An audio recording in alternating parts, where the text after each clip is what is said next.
Udah mulai ya. Oke, saya Muhammad Sukardawi selaku reporter yang akan membawa kalian pada acara hari ini. Pasti kalian kepo kan apa topik pada wawancara pada hari ini. Jadi ikutin terus ya. Oke, jadi tema kali ini adalah membahas tentang salah satu kerajaan kuno yang ada di Indonesia, yaitu Kerajaan Demak. Mari kita cari tahu asal-usul dan silsilah dari Kerajaan Demak. Yuk, cari orang random. Itu dia kakak. Siapa nama? Dewi. Sibuk tidak kok? Sibuk. Oh, saat apa dulu kok sibuk atau tidak? Jadi saya mau nanya asal-usul dan silsilah Kerajaan Demak. Ya udah. Jadi guys, di sini aku bakal ngejelasin soal sejarah asal-usul dan beberapa silsilah Kerajaan Demak.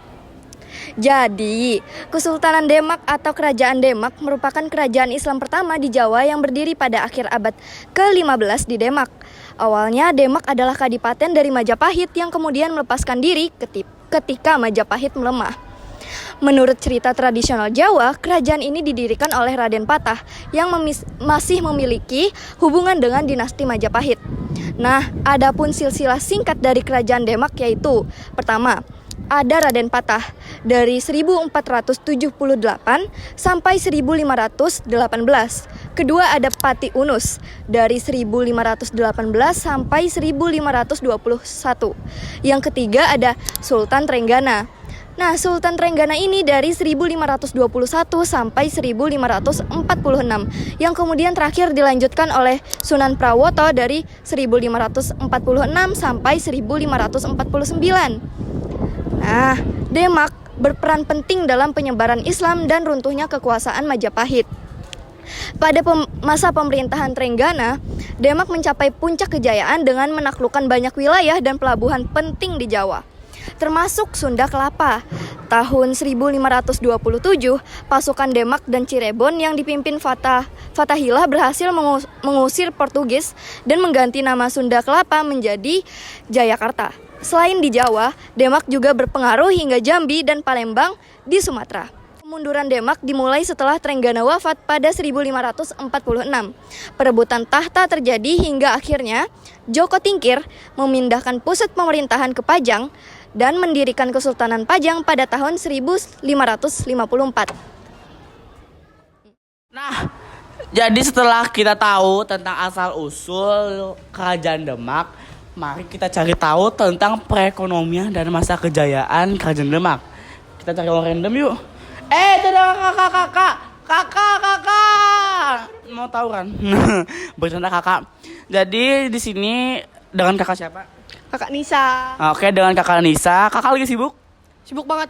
Oke, jadi kalau kakak lagi sibuk kita nggak apa-apain aja ya, karena nih lagi parodi aja.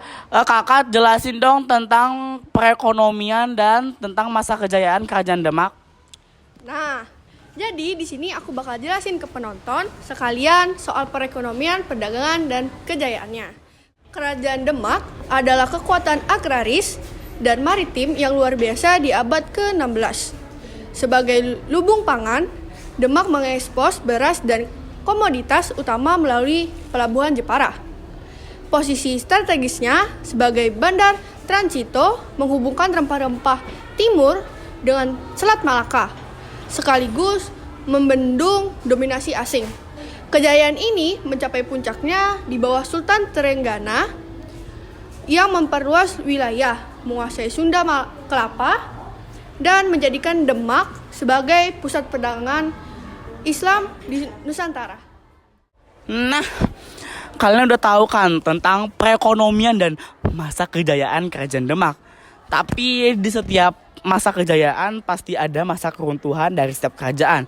Mari kita tanya orang random. Mana ya orang random? Itu ayo cepet kejar. Dewi cepet Dewi. Kakak. Ya, kenapa? Nama kakak siapa? Ashley. Nah, kakak jadikan tadi kami udah wawancara orang random, terus kami udah tahu perekonomian dan masa kejayaannya. Nah, kami mau tanya lagi dong, masa keruntuhannya apa ya, Kak? Wah, teman-teman semua pasti penasaran nih ya, bagaimana bisa kerajaan yang awalnya berjaya dan makmur bisa runtuh. Jadi, kerajaan Demak ini bisa runtuh setelah meninggalnya Sultan Trenggana. Setelah meninggalnya Sultan Trenggana, terjadi perebutan kekuasaan di antara para pangeran. Tahta yang awalnya milik Surowiyoto direbut paksa oleh Sunan Prawoto dengan cara membunuhnya. Tindakan tersebut tidak mendapat dukungan dari rakyat hingga Sunan Prawoto memindahkan pusat pemerintahan ke Pati. Kemudian pada tahun 1547, putra Surowiyoto yaitu Arya Penangsang membalaskan dendam ayahnya dengan membunuh Sunan Prawoto. Setelah itu, Arya Penangsang berhasil memimpin kerajaan Demak hingga tahun 1554. Namun, perselisihan dan aksi balas dendam terus berlanjut. Menantu Sunan Prawoto yaitu Joko Tingkir akhirnya berhasil mengalahkan dan membunuh Arya Penangsang. Setelah kemenangan tersebut, Joko Tingkir mendirikan kerajaan Pajang yang menandai berakhirnya masa kerajaan Demak. Jadi setelah kita membahas asal-usul, perekonomian, kejayaan, dan keruntuhan, ada lagi deh kayaknya materi tapi belum dibahas. Kakaknya tuh kayaknya denger deh. Coba tanya kakaknya. Kak, nama kamu siapa? Nama aku Evelyn. Dengar nggak tadi pembahasan kami? Nah, Kayak asal usul. ya, betul. Ya banyak lah masa kejayaan yang Menurut kakak apa yang ketinggalan? Yang ketinggalan peninggalannya lah. Ya kali bahas kerajaan Demak tapi nggak bahas peninggalannya sama sekali. Jadi teman-teman sebenarnya kalau dari tadi kita itu udah ngebahas tentang kerajaan Demak dari sejarahnya dan lain-lain, kayaknya tuh kurang afdol kalau kita tuh nggak mengenali apa aja sih peninggalan yang menjadi bukti dari keberadaan kerajaan Demak. Duduk dulu kali ya biar enak. Jadi teman-teman ada ibaratnya tuh kayak satu peninggalan yang menjadi kunci dari beberapa peninggalan lainnya. Yang dimana peninggalan ini itu juga peninggalan yang paling populer, yakni Masjid Agung Demak.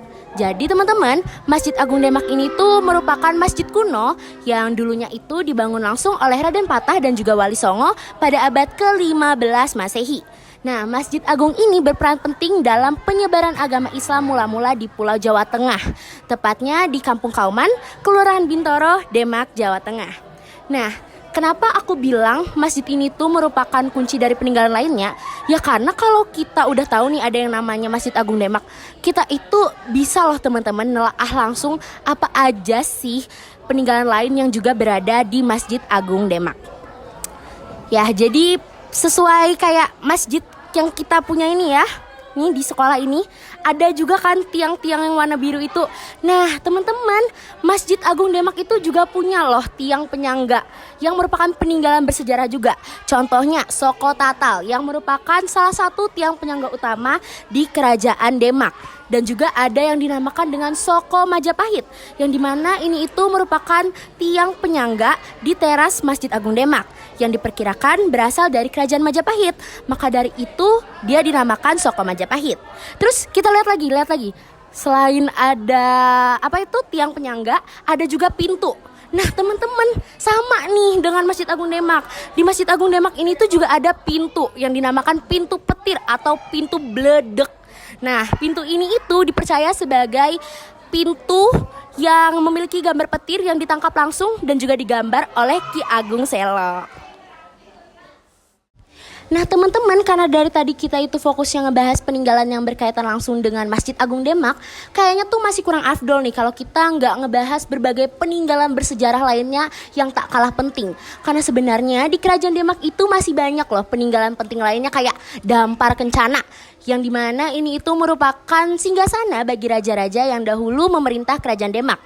Terus masih ada makam dari salah satu tokoh penyebar agama Islam di Pulau Jawa, yakni Sunan Kalijaga, yang dimana beliau itu meninggal pada tahun 1520. Dan yang terakhir masih ada peninggalan yaitu situs kolam wudu. Nah, situs kolam wudu ini itu sesuai namanya aja sih. Jadi situs kolam wudu ini merupakan tempat berwudu bagi para santrinya Raden Patah dan juga Wali Songo.